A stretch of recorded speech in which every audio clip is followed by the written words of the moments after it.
Oh my God, કેટલી વીજળી થાય છે ક્યારની, એટલી વીજળી.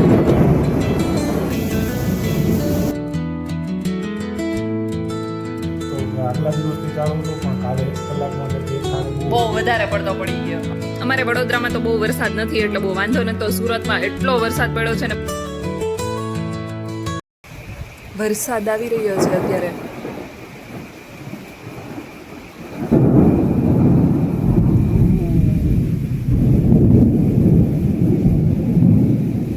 બહુ જોરદાર. રાતના 2:30 વાગ્યા છે અને બહાર એટલો વરસાદ આવે છે ને. ઓ માય ગોડ, કેટલી વીજળી થાય છે ક્યારની, એટલી વીજળી. ઓ પવન જુઓ. ઓ વરસાદ આવવા માંડ્યો છે બહુ. પવન એટલો છે.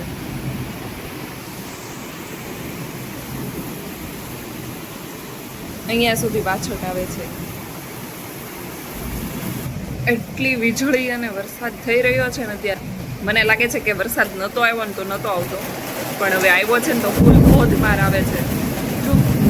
બહુ વધી ગયો છે વરસાદ. ઓ માય ગોડ, આભ તૂટવાનું હતું ને વાત સાચી પડી હોય ને એવું લાગે છે. જો બહુ વરસાદ આવે છે અત્યારે. ક્યાંક તો આભ તૂટ્યું જ હશે. આંબાલાલ કાકાએ આગાહી કરી હતી ને આભ તૂટવાનું છે. એટલા વાદળો ગરજે છે ને, અને વરસાદ એટલો જોરમાં આવવા માંડ્યો છે ને. તો જો અહીંયા ઊભી હતી હું, અહીંયા સુધી વાછટ આવે છે. તો આપણે પાછળ આવતા રહ્યા છે. વરસાદનો પવન અવાજ જો વધતો જ જાય છે.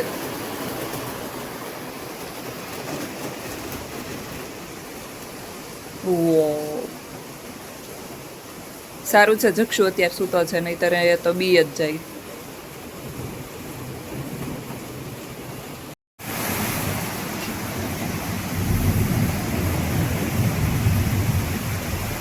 જોરદાર વરસાદ આવે છે.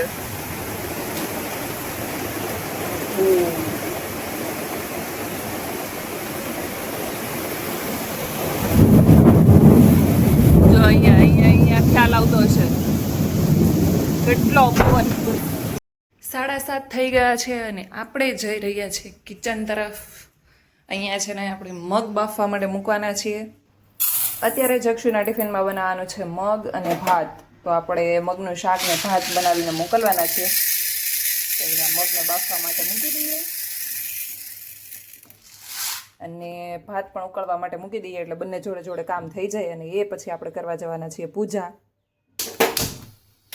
ચાલો તો અત્યારે છે ને કુકરમાં મગ બાફવા માટે મૂકી રહ્યા છે. એ બંને કામ જોડે થઈ જાય ત્યાં સુધીમાં આપણે પૂજા પણ થઈ જાય.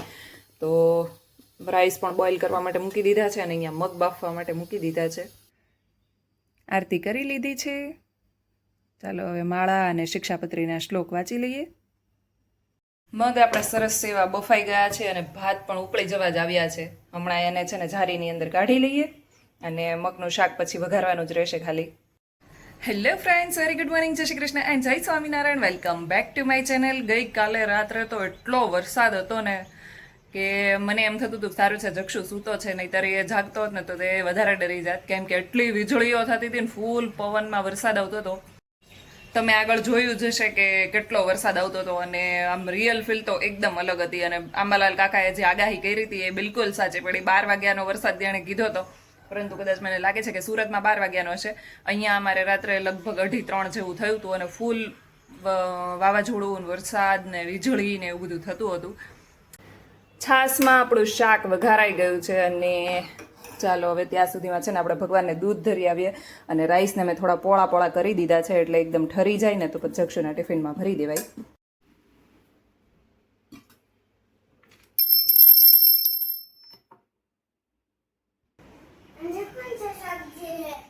कौन सी सब्जी है?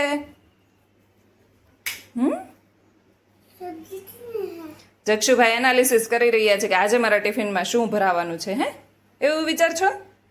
અહીંયા જો મગની સબ્જી છે, આપણે રસો તારામ નથી રાખવાનો, ઓકે? અને બાકી આપણી જો અહીંયા મસ્ત ઉપર બધું તેલ તરી આવ્યું છે કેમ કે શાક ચડી ગયું છે. તો આપણું મગનું છાશિયું શાક રેડી છે. અને જક્ષુનું થોડુંક કાઢી લીધું છે અગાઉ ઠંડુ થવા માટે. અને અહીંયા ભાઈનું દૂધ પીવાનું કામ ચાલી રહ્યું છે ને, ફિનિશ કરી દેજો ફટાફટ. જક્ષુને મૂકવા માટે વૃષભ જતા રહ્યા છે અને ત્યાં સુધીમાં મેં કીધું કે થોડુંક આપણે પ્લાન્ટ ઉપર કામકાજ કરી લઈએ. જો કે ઉપરનો જે મની પ્લાન્ટ છે એને પણ રિપોર્ટ કરવો પડે એવો છે અને આ જે પ્લાન્ટ છે એને બાંધવો પડે એમ છે, તો પહેલાં એ પતાવી દઈએ. આની બ્રાન્ચીસ છે ને બહુ ફેલાઈ ગઈ છે, તો આખા સ્નેક પ્લાન્ટમાં, ક્રોટોનમાં, બધી જગ્યા પર એટલી ફેલાઈ ગઈ છે. તો આપણે એને છે ને આજે ઉપરથી જ બાંધવાના છીએ, કેમ કે નીચેથી તો ઓલરેડી બાંધેલું છે, પણ બહુ બધી બ્રાન્ચીસ થઈ ગઈ છે હવે. આ પ્લાન્ટ લગભગ મારી પાસે 4 કે એમ કંઈક વર્ષથી છે અને મેં કેટલી વખત તો આને કટિંગ પણ કરી નાખ્યો છે, પણ તો એટલો હેલ્ધી છે. અને આ મેં છે ને રોડ સાઈડ ઉપર ઉગેલા હોય ને એમાંથી લીધો હતો, તો એટલો સરસ ચોટી ગયો છે.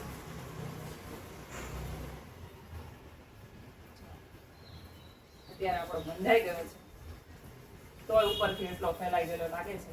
અને આની પાંદડીઓ છે ને એ સૂર્યપ્રકાશ મળે તો એકદમ સરસ ગુલાબી કલરની લાગે છે, જેવી રીતે આ યલો કલરની થઈ ગઈ છે ને એવી જ રીતે આ છે ને ગુલાબી કલર જેવી થઈ જાય છે. આપણું ક્રોટન પણ સરસ ચોટી ગયું છે. ગરમા ગરમ ચાય બની રહી છે અને કોને કોને ફુદીના વાળી ચા ભાવે છે એ કહેજો કોમેન્ટ કરીને. જો અમારે જ્યારે ફુદીનો લાવ્યા હોઈએ ત્યારે અમે ફુદીનો નાખીએ છીએ, તુલસી પણ ક્યારેક ક્યારેક એડ કરીએ છીએ. તો મસ્ત મજાની ફુદીના ચાના મસાલાવાળી ચાય બને છે.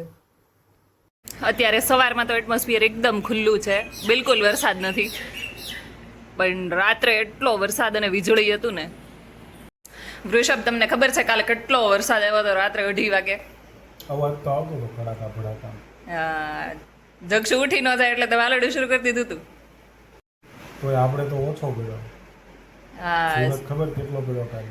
બધી રીલ્સ બહુ આડી આવતી હતી, નકરું બધી જગ્યા ઉપર બહુ પાણી ભરાઈ ગયું હતું એવું ને. ટોટલ કાંઈક 6 થી લઈને સવારના 6 થી સાંજે 4 વાગ્યા સુધીમાં કાંઈક 20 ઇંચ કે 24 ઇંચ. ઓહો, બધી જગ્યા પર અલગ અલગ બતાવતું હતું, કામરેજમાં એટલું ને આ જગ્યાએ એટલું ને આ જગ્યાએ એટલું ને વરાછામાં બધે પાણી ભરાઈ ગયા. બહુ પાણી ભરાઈ ગયા હતા.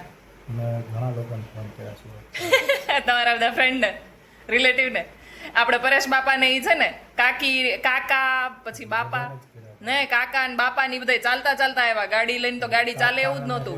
4 વાગે કેમ કઈ ફોન કર્યો તો કે નીચે ઉતરો, હા, પછી કે બધા પાછા આવતા હતા. પાણી કે ગાડી ડૂબી ગયેલી છે કે કેમ જાવ, તો હવે પાછા આવી ગયા બધા. વરસાદ રહી પછી જોયું પાછો કારખાને આવી ગયો. મેં કાલે પપ્પાને કર્યો, પછી દેશમાં મમ્મીને કર્યો, ભાઈને કર્યો બાબરા. તો મમ્મી કહેતા હતા એ દેશમાં એ કે ભાભુનો ફોન આવ્યો હતો ને એ કે બતાવતા હતા, પણ એ કે અંધારું આમ એટલું હતું ને વરસાદને લીધે તો કઈ દેખાતું જ નહોતું કે પરેશ બાપાની ક્યાં મહિલા આવે છે કે આ તે એવું કઈ. વરસાદ તો આગલા દિવસથી ચાલુ હતો, પણ કાલે 1 કલાકમાં કે એક હારે બહુ વધારે પડતો પડી ગયો. અમુક લોકો પાણી ભરાઈ ગયું. વરસાદ બંધ રહ્યા પછી બધા ચાલીને ઘરે આવ્યા હશે, કેમ કે ગાડીઓ ચાલે એવું જ નહોતું. પણ ચાલીને આવી ઈ રિસ્કી જ કહેવાય. ઘરે તો પહોંચવાનું પણ પણ સાંજ સુધીમાં કદાચ પાણી ઉતરી ગયું હશે. રાતે લાઈટ ન હોય તો આ રોડે અંધારું થઈ જાય, પછી ઘરે કેમ જાવ? હા, ઈ મુદ્દાની વાત છે. તો એવી કંઈક સિચ્યુએશન હતી સુરતમાં અને ગામડે ને બધી. ગામડે તો જો કે વાંધો ન આવે, જમીનમાં પાણી ઉતરી જાય. હા, હું કાલ મમ્મીને ઈ જ કહેતી હતી, મેં કીધું આપણે કંઈક સૂરજવાડા ડેમ પડે નજીકમાં. હું ન્યૂઝ જોતી હતી ને તો એમાં સૂરજવાડા ડેમ બતાવતું હતું. મેં કીધું કે સાવરકુંડલા પાસે આપણા ગામમાં ગમે એટલો વરસાદ પડે ને તો પૂર ન આવે. બાકી તો પાણી આવી ગયા હોય તો આમ તો જો કે દેશમાં એ બાબતે સારું કે આજુબાજુમાં ભેંસ ને ગાયું ને એવું હોય ને તો દૂધ તો મળી રહે, દૂધ ચા ભાખરી તો ખાઈ લઈ, કાઈ નહીં. પાણી ભરાઈ ગયું હોય તમે ભેંસ ને દોવા કેમ? ઉલટાના એને બચાવવા પડે. ઘરમાં ઉપર લેવા પડે કા? એને ફળિયામાં પાણી ભરાતું હોય તો મમ્મીને ખબર છે, મામાના ગામમાં બહુ પાણી હતું. તે ત્યાં નદી નજીક પડે, શેત્રુંજી નજીક જ છે. હા, તો ચાલો હવે જક્ષુભાઈને લેવા જવાનો ટાઈમ થઈ ગયો છે. અને આજે બધા કપડાં અહીંયા સૂકવી દીધા છે, કેમ કે આમ ખુલ્લું છે પણ વાતાવરણ બહુ ભેજવાળું છે. વાતાવરણ એટલું ભેજવાળું છે ને કે કપડાં સુકાય એવું નથી. એટલે આપણે સ્ટેન્ડ ઉપર કપડાં નાખી દીધા છે ને પંખા નીચે જ સુકવવાના છે. તો ચાલો હવે અત્યારે જક્ષુને લઈ આવીએ. વરસાદ તો નથી એટલે બહુ વાંધો નથી. જક્ષુને લઈને આવતા રહ્યા છે અને આજે સવારમાં સ્કૂલે ગયો ને તો પહેલા કહેતો ગયો હતો કે મમ્મા તમે અને પપ્પા બંને મારા ફ્રેન્ડ છે ને એ મને લેવા માટે આવજો. એટલે આજે રસોઈ તો સવારમાં જ બની ગઈ હતી એટલે મેં કીધું કે ચાલો તો આજે હું પણ આવું જોડે લેવા માટે, બાકી વૃષભ લઈ આવે છે. તો હવે એનું હોમવર્ક કરાવી લઈએ. ભગવાનનો થાળ બનીને રેડી છે, ચાલો ભગવાનને જમાડી લઈએ. રસાવાળું મગનું શાક, રાઈસ અને છાશ. જમો જમો રે પ્રભુ થાળ જમો. અમારે વડોદરામાં તો બહુ વરસાદ નથી એટલે બહુ વાંધો નથી, બાકી ગઈકાલે તો સુરતમાં એટલો વરસાદ પડ્યો છે ને બધા લોકો પોતાની ફોર વ્હીલને બચાવવા માટે બ્રિજ ઉપર લઈ ગયા હતા અને ત્યાં પાર્ક કરી દીધી હતી કે એની અંદર પાણી ના ઘરી જાય, કેમ કે એક વખત જો પાણી ઘરી ગયું ને તો બહુ જ ખર્ચો થઈ જાય.